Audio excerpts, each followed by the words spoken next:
Alrighty. Welcome in, guys. We're going to be talking about interoperability in the age of rollups today. So if you're not familiar with interoperability, essentially, how do we get all these different chains and rollups to talk to each other, cross-communicate, and work together? My name's Chase Devins. I'm a senior research analyst at Masari. I'll be the host of the panel today. I quickly want to give a little bit of time for my panelists to give brief introductions here. Hey, I'm Philip Sentner. I'm the founder and CEO of LeFi. We offering a smart order routing across DeFi liquidity. It means we have anything aggregated that moves liquidity across chains and or is stuck on DEXs. And we can offer complex multi-chain transactions within one transaction. Hey guys, I'm Lane Haber. I'm one of the co-founders at Connext, where I mostly focus on the research and protocol side of things. What Connext does is we are a liquidity layer and developer platform on top of canonical bridges so that apps can interoperate between all of the different rollups seamlessly with like best-in-class messaging experiences. Hey guys, I'm John, founder at Hyperlane.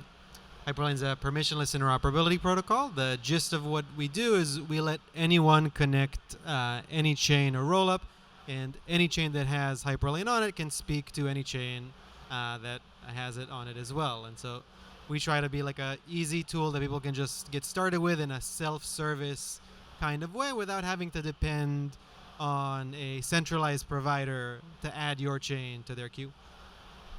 Cool. Hey everybody, good to meet you. I'm Austin King. I'm a co-founder of Omni Network.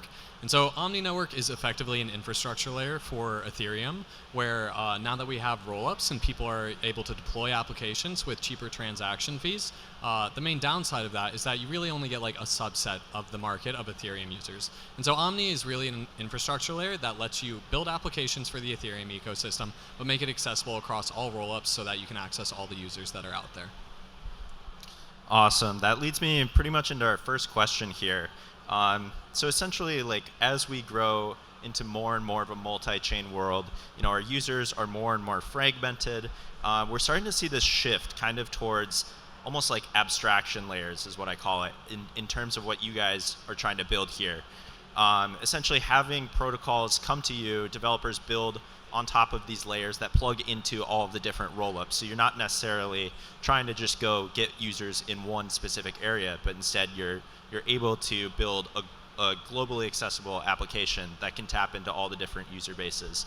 So I'd love to just talk a little bit more about that, kind of your guys' perspectives on like how we're changing in terms of application development and what it's been like working with developers to kind of show them kind of like this future state that we're moving more and more towards. Sure, I can start maybe. So I think 2 years ago, when we started working on this aggregation layer, we were mainly connecting protocols like Connext, and Connext was like just connecting different chains. By now, we are a step ahead. At some point, we were like, well, we need to abstract away this whole gas problem, right? So the next problem that was tackled was essentially gas abstraction. And then 1.5 years later, this whole topic of account abstraction came up, because like, all right, we were truly in a multi-chain environment by now, and we're like, all right, we somehow need to automate things, and even account abstraction right now mainly exists on-chain and not cross-chain yet, and we are still trying to figure out solutions on that. I think Gnosis recently made a proposal around this, but I'm pretty sure that also companies that were used to focus on interoperability like Biconomy are now shifting towards account abstraction and have that multi-chain environment in their head already. And then the very next thing is probably also chain abstraction, which is a term that Connext uses widely right now, right? It's also by saying, hey, well, actually, we should have a multi-chain token standard so people don't even have to take care of different types of token like asset forms anymore. It should just flow across chains, and it's funny to have like Omni Network, Hyperlane, Connext here on it. We are the layer above on all of that, and all these players here connect people and chains on different levels. So yeah, curious about your opinions on that. Well, I have very strong opinions on what should be abstracted away. I think that yes, we do use chain abstraction a lot. That's generally supposed to refer to the idea that like you as a user should not have to know that you are interacting with a specific chain. The idea that like I have to go. I've got a cool Aave position open on Arbitrum. Like, let me go take care of that. Need to bridge my Arb ETH. Crap.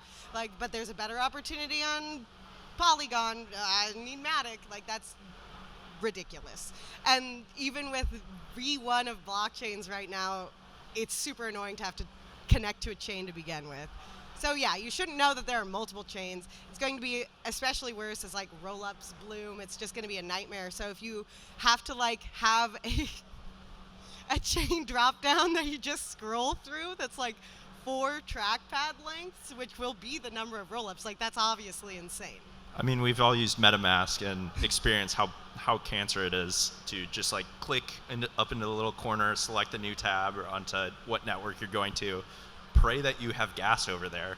Like, it's a terrible user experience all around. You don't like selecting which server. You like whenever you use an app, you don't like selecting which AWS zone you want to be on. Like, I really like it when I'm on AWS Midwest 7. I find the best experience when I'm there, and I want the same for my blockchain. It just To each their own. yeah. I'll say from our perspective, one thing we've noticed, because I don't want to repeat what was already said, everything both Lane and Phil said is absolutely true. Like, no one really wants to care what server they're using, which for all intents and purposes, that's like what the chain is. It's the hosting environment. One thing we've noticed, there's a lot of excitement about going to the edge here, and people building out this modular future and everyone transitioning individual apps into rollups. What's been I'd say a frustration of mine, part of it is our own failure as well. No one's done a great job of illustrating what the transition to a multi-rollup world is going to look like. How does what Lane just described, which right now, if you do like an Aave transaction just on Ethereum and everything is contained on Ethereum, what is that going to look like when you're now dealing between 5-6 rollups? What are the baked-in assumptions?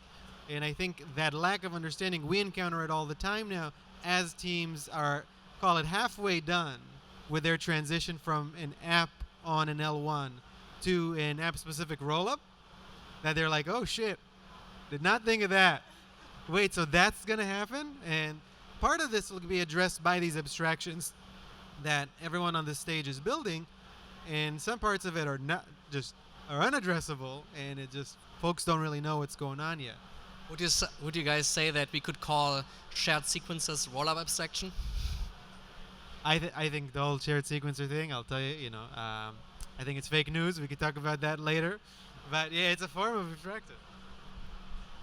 My perspective on this is I think it's similar to everybody up here, but the way that we think about this mostly at Omni is, I'm not sure if you all have like heard of this concept of intents.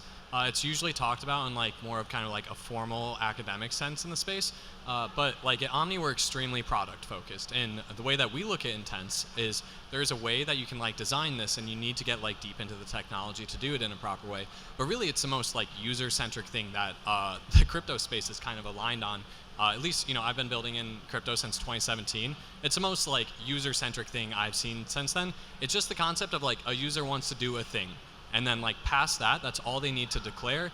Past that, all the infrastructure takes care of it past that. And that's kind of how we think about it at Omni, just like abstracting all the complexity of how the stuff actually works away from the end user. And they should just declare something that formally allows these systems to get them their end result. And past that, they don't really need to know. So that's like our perspective at Omni and like how we're designing our platform. Awesome.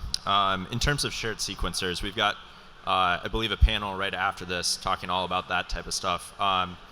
Something that I see kind of as a huge debate within the interoperability landscape is this concept of composability, and specifically atomic composability. So as you guys build these types of platforms, do you guys think that we need to necessarily live in a future of atomic composability?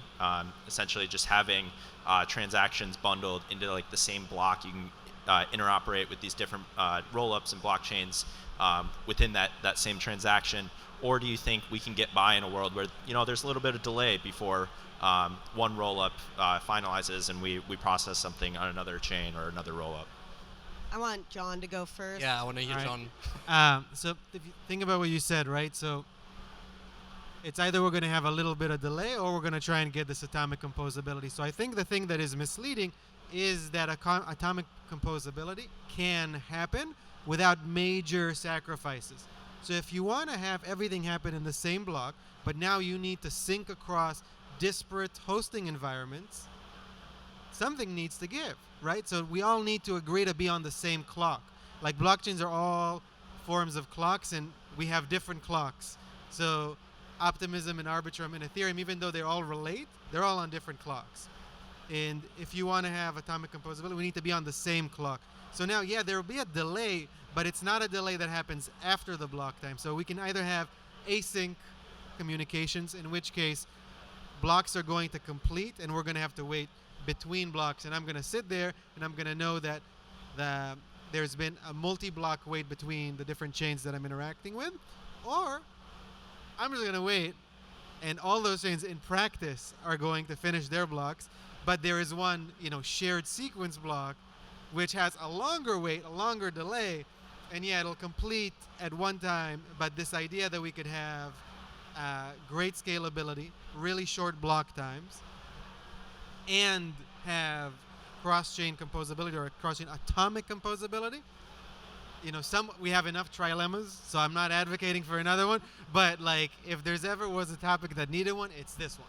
And it doesn't get talked about because the folks who are in the shared sequences, they're not yet at the point where this matters. They're not running into this just yet, so you can be really hand-wavy about it. Everyone here who's in interoperability, we know about this because like it's just how this shit works. So just a question to challenge that a bit, just as we're introducing intermediaries, is there a possibility to also introduce atomicity this way?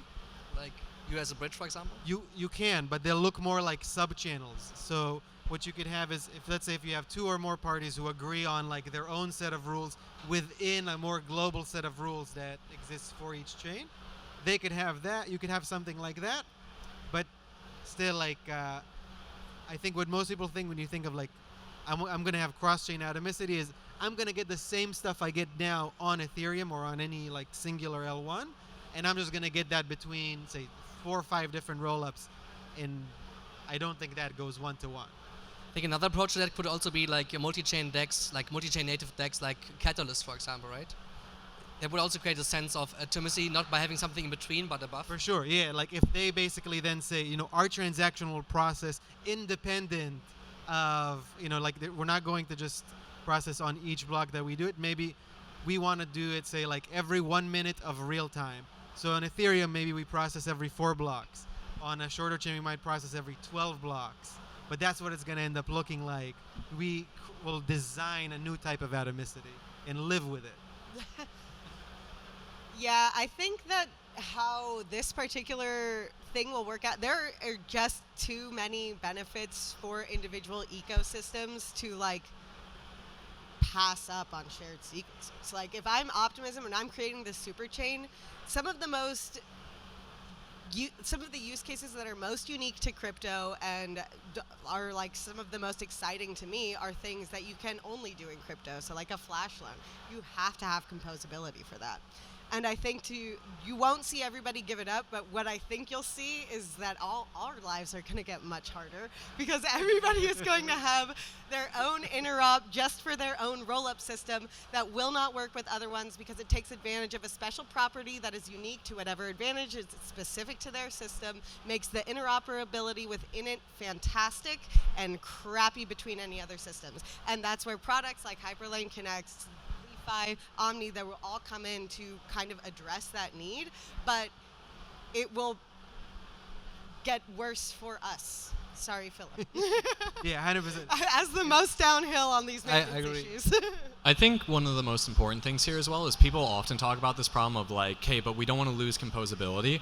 You don't lose composability if it's asynchronous. But for some reason that's kind of like, I think, falsely equated in the space. There is a very substantially nice property of atomic composability. Sure, if you can get that, that's fantastic. But I think like having the perspective that everything needs to like have these shared blocks and atomically be committed is honestly just kind of like it makes you like think in a very like short-term perspective of what these systems will be able to do, because we can create like such dynamic expressive systems if we relax this property. These things can still compose with one another. They're still open permissionless networks. And so yeah, I like we prefer to like look at it as like, let's explore what can be done when it's not atomic and we just have asynchronous composability. I think one thing that I'm just going to add on to that. I think one thing that doesn't get addressed that hinders that argument is that we have no standards for cross-chain error handling. Like, so from a user's perspective, either it works and there's no problem, or my funds just poofed, and that's like not acceptable, and we're not going to get to the point where people are even excited about async composability until we like make that experience more. Yeah, and I think just predictable. having cool use cases around it as well, and we can build Probably like not. yeah, yeah, in due time, you know. Yeah. Yeah, I think my main takeaway from just hearing all these different stories that you guys have is like interoperability developers are in their own subset of you guys. Just constantly have the foundation being shifted from underneath you guys, and you have to pivot and adapt every single day out here. I would argue that this is a fantastic thing at this point. Like, yeah, like I love the like innovation that's going on. It feels like Ethereum and the like entire ecosystem at this point has like come to accept like, all right, it's a rollup centric roadmap. What does that mean? It means we can play around. It means we can like innovate at like many different layers here. And so like, sure, we've got to deal with like the complexity of these things moving around constantly. But now we're getting like new data availability layers. We're getting like new types of rollups, and I think that's like essential for the long term. Just like creating systems that are like actually usable by end users, and like both in terms of complexity of the user experience, but also just like cost. So I love this personally, even though it's we gotta work through it. I agree. Also for Lefi, it's beneficial. It strengthens our value proposition to be the highest layer. So whatever happens down there can be abstracted away for anyone who wants to build on top of crypto, right? So we benefit from fragmentation and from constant change. It has to change constantly to just get better and better over time. And in the meanwhile, we can make sure that people can nevertheless build on top of it while it's changing. Yeah, if it was natively easy, then we wouldn't be here, right? Because like you wouldn't need anything like the things we do. So obviously there's complexity, there's difficult things about it. It makes, as you said, our day to day much more entertaining. I'm not gonna say how I'm gonna say entertaining, but that's why we get to be here. That's why we get to try and do this thing, and why anyone cares what the hell we have to say. Totally. We've got just a couple of minutes left here, and you guys had mentioned the increasing fragmentation, and that's just something that comes with these modular systems. Like the number of components that we're going to have to plug and play here is only going to grow. So would love to kind of get your guys' thoughts on how value accrues at the interop layer here. I know you guys are sometimes competitors on stage here, and do you see a world where all of you guys kind of coexist, or potentially do we kind of have a power law where one interoperability standard seems to win out, as we've seen across like some other industries? I would start answering this since we have this high level on top perspective. So we see lots of stablecoin bridges coming out. This is one thing. We have AMBs like Hyperlane that really send messages. We have liquidity networks and omni-chain token standards like XRC20 from Connex, but also Layer 0's OFTs and X assets by Wormhole and so much. So there's lots of fragmentation, and all these standards will find a certain degree of adoption, especially since the treasuries behind it are pretty big. I'm not seeing a winner takes it all market in the foreseeable future. I don't know how you see it. And as such, we're gonna see value accrue on multiple levels. I'll counter it just for the spiciness. Yeah, I think over the next 5 years here is going to be one of the most like interesting times in the crypto space. It's the first time that Ethereum has like really opened up the infrastructure layer for other teams to come and like build protocols and expand the usefulness of the ecosystem. So do I think there's going to be like some defined standard within the next year that everybody uses? No, but I think like 5 years from now, like one of the most like valuable layers of the entire Ethereum infrastructure stack is going to be built, and it's going to be an interoperability layer. I think to add to that was a very astute point. Like if you look at the protocol innovation on Ethereum right now, almost all of it is happening outside of the all core devs call, right? Whether it's Eigenlayer, whether it's what the folks here on stage are doing, like a lot of it is outside of the monks that have been building Ethereum for the last, say, 10 years. I thought we were at time. No, if you have an answer, I'll give just it. say one thing. XERC20s are not vendor locked in, so please, if you want a cross-chain token, use that. Like, not even on behalf of Connext, but on behalf of every single one of your token holders. You do not want to be holding a token backed by a single bridge, and that bridge goes under. Trust. She's right. Agree. All right, that's a great spot to end it. Thank you guys very much. Thank you. And looks like we've got a panel about shared sequencers coming up next year. Thanks, guys. Thank you.